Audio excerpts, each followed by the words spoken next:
Hey, blessed love, everybody. This is Ras Jesse from Lion of Judah, House of Rastafari. Hope everyone is good.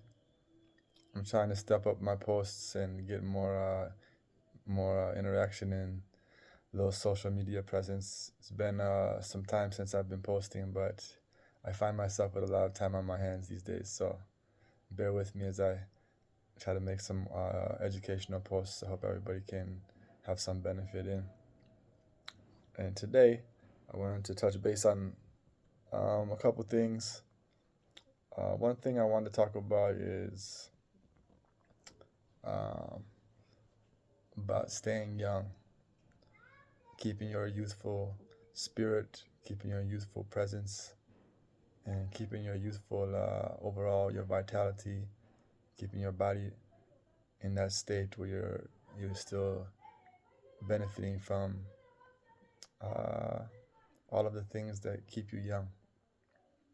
So one of the things I can say is from my own experience. Maybe you could take a look at me as an example.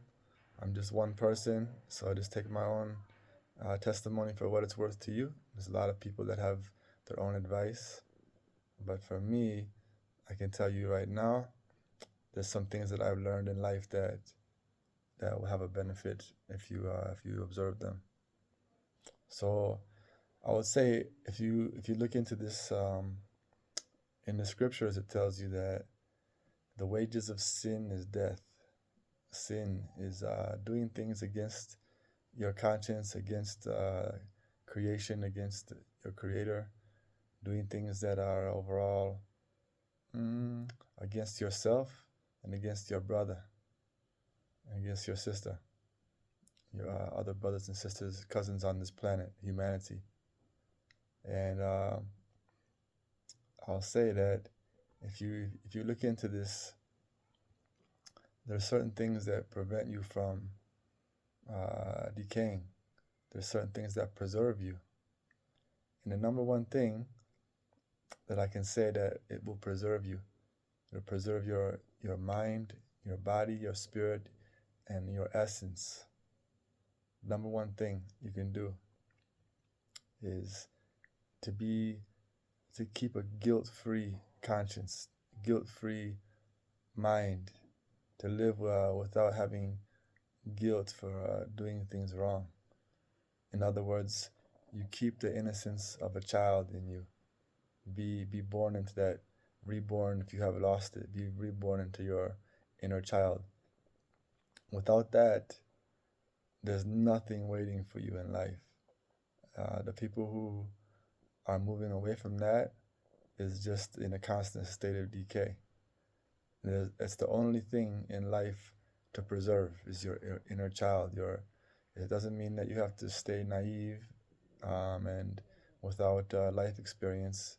As adults, we grow and we gain life experience, and there's something to be gained by learning how the world is, how people operate, what good and evil is, and how people use those things. But for you, just know that inner essence of your child that you've had since you've been young, that the one that had a smile, the one that had joy in your heart, the one that had expectations of anything that could be, and saw the world as a new everyday and a place where life just seems to exist forever.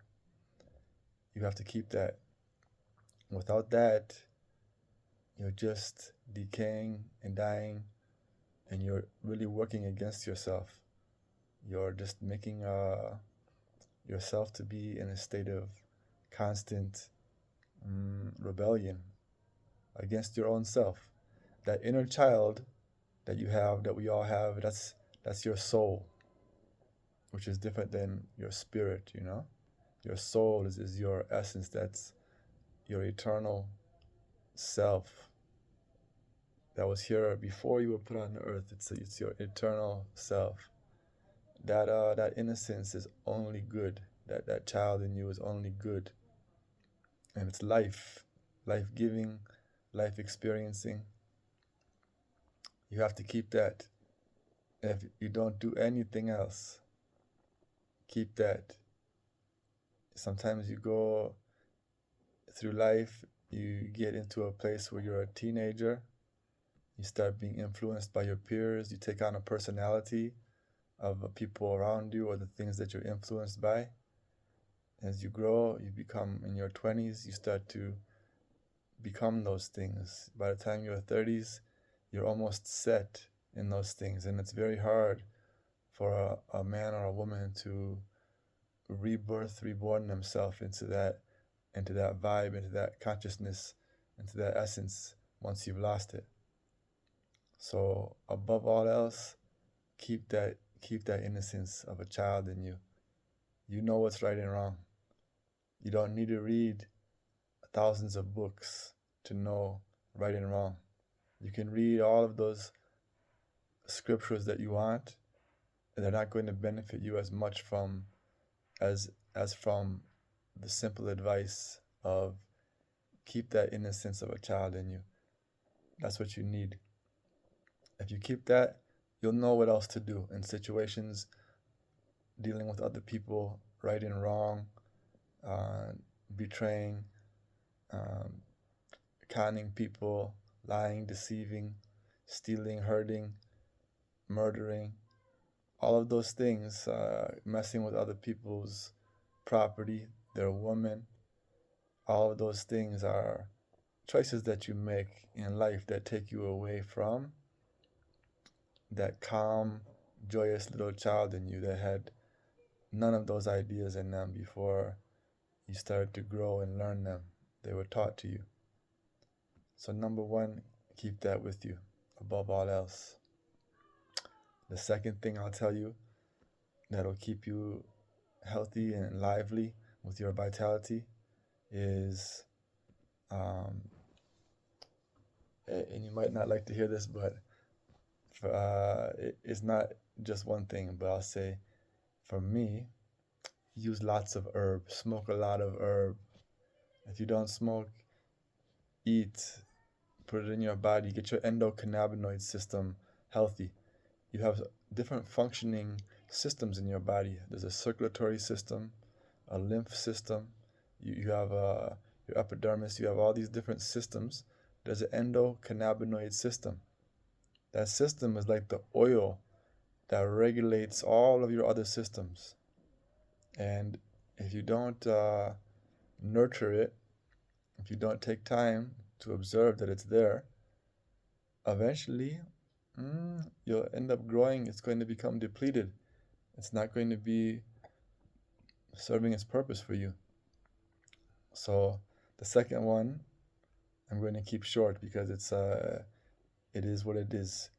For me, use herb, use things that benefit your body to your systems. Not only herb, not only cannabis, but use all of those things that God has given you. And for lack of a better word, not God, but Yahuwah, the ever living creator, the ever living conscious good creator that's dwelling within each one of I and I. So you want to look into your own life because you study yourself as you're getting older. Find those things that are not benefiting you, that you've been taught to eat or drink or to use, and cut them out one by one. It's not that these things are necessarily sinful, but there are more so recommendations. It's not that if you eat candy or drink a soda or drink a beer or different type of things, it's not that if you eat a pork that you're just going to die instantly, but it's that those things pollute you. And over time, they break down your cells, they break down the alkalinity, the alkaline state of your body and your pH, and they basically cause your blood to become weak and have less vitality. And that affects your skin, your bones, your brain, the way your organs function. So take time while you're still in good enough shape. And if you're not in good shape, Now is your time to make a change for yourself and to pay attention. Take time to research, to find those things that are not benefiting you, and cut them out for one. Cut them out of your life one by one. And it's not an easy thing. A lot of things are so enjoyable for us to eat. They taste salty, they taste chewy, they taste familiar. But those things are, if you remember, it was the desire to eat, the desire for something that was one. It was like the first sin. They couldn't control their appetite, whether it was food, whether it was a desire for sex. Those things are the things that you have to watch. Your desires, your cravings. And a lot of times you'll find it starts with food. So if you can control what you put in your mouth, what you put in your body, that's a big first step into maintaining the rest of your health. So my recommendation would be study to those people that you see posting on social media that have a lot of knowledge and studies themselves, and they're giving you information. A lot of people know Dr. Sebi. We've got another brother that's doing a good job, Yaki Awakened, and so many other people that are giving out great information that's real easy to find, that'll give you a great benefit in your life going forward. Make sure you cut those things out. Start choosing what you eat. As much as sometimes hunger is affecting your decisions, even poverty, lack of money, lack of resources can cause you to choose things that are not beneficial for you, and you just eat because that's what you can afford. I get it, but nevertheless, you have to, at some point, start moving in that direction and being conscious of what you're putting in your body. So eliminate bad things and start adding good things. Make sure that your body's getting enough iron, enough copper, magnesium. These are some of the things that most people are often deficient in, and they cause your body to break down. They're basic essentials for maintaining yourself. So as you cut things out, add things, I would suggest eat a lot of variety of fruit, more so than vegetables. Eat fruits, mix your vegetables in, and eat nuts and seeds as your primary eating sources. If you have to eat some meat sometimes, and you're getting away from those things like different types of meat or meat in general, there's a lot of benefit in that. It's not to say that you can't ever have meat.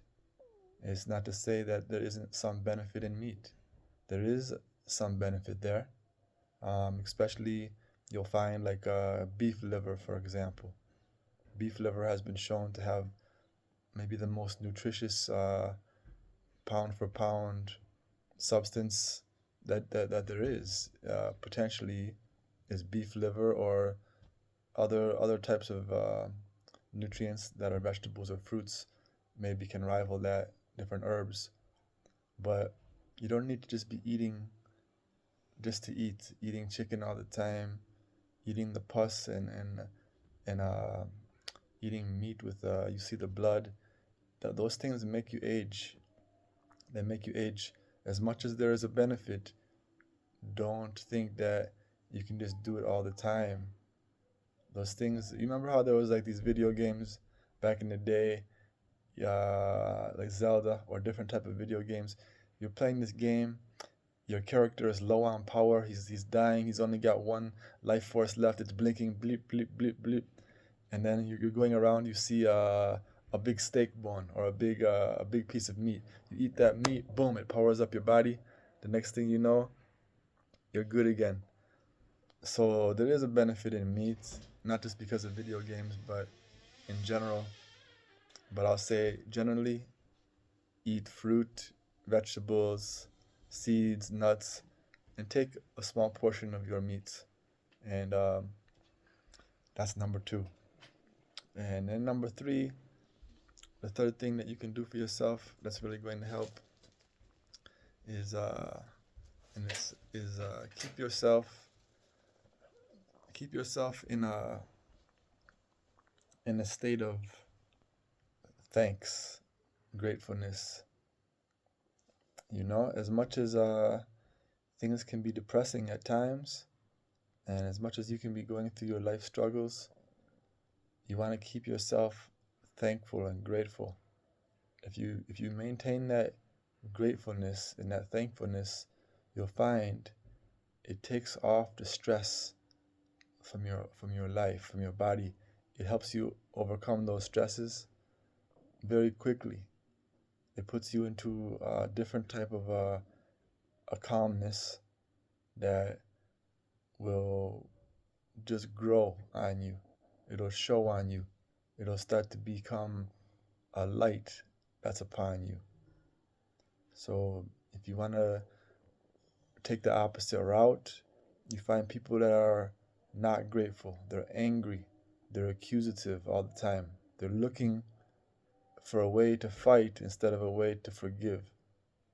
They're looking for a way to have conflict and judgment rather than grace and mercy and forgiveness, compassion. So, as much as possible, it's not that you have to pray 5 times a day. It's not that you have to go be seen in front of other people, bowing down, reciting things that you don't even know what you're saying, or just repetitive babbling. Take time within yourself in the course of your days. Anytime you're brushing your teeth, you're sitting on the toilet, you're looking out your window. Anytime you're eating, you're going to sleep, you're waking up. Consciously put in an effort to say thank you to your Creator, to be grateful for the little bit of beauty that you're experiencing in life. Your breath, you're experiencing good health. Be thankful for that. You're experiencing family and friends. And if you find yourself you're not experiencing a lot of those things, you don't have a lot of friends in your life, you don't have a lot of family supporting you, you find yourself on your own, it's okay. Give thanks for that as well, because you'll find that oftentimes we have to lose friends, we have to lose family, and we have to come walk a life alone, solitary, before you really end up coming into your life purpose. So it happens with all people. The people that have so many friends, you'll find those aren't really friends. When it comes time for people to help you, as much as you may have been willing to help them, you'll find there's a lot less people that you thought are willing to help you maybe than you were willing to help. But don't let those things bring you down. Just use that as a way to motivate yourself to know that you're being separated. There's a benefit in being separated. The Sabbath, people practice the Sabbath. It's an act of separation. People grow locks, and they grow their locks out. It's an act of separating yourself. So observe that. Take time to appreciate, but also take time for yourself. Separate yourself from those things, those people, those influences, and all of those stresses that you find.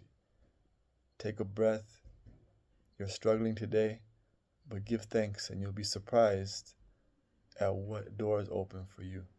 You have to put yourself in that same energy of gratefulness before those angels come rest upon you and before those spirits come intervene in your life.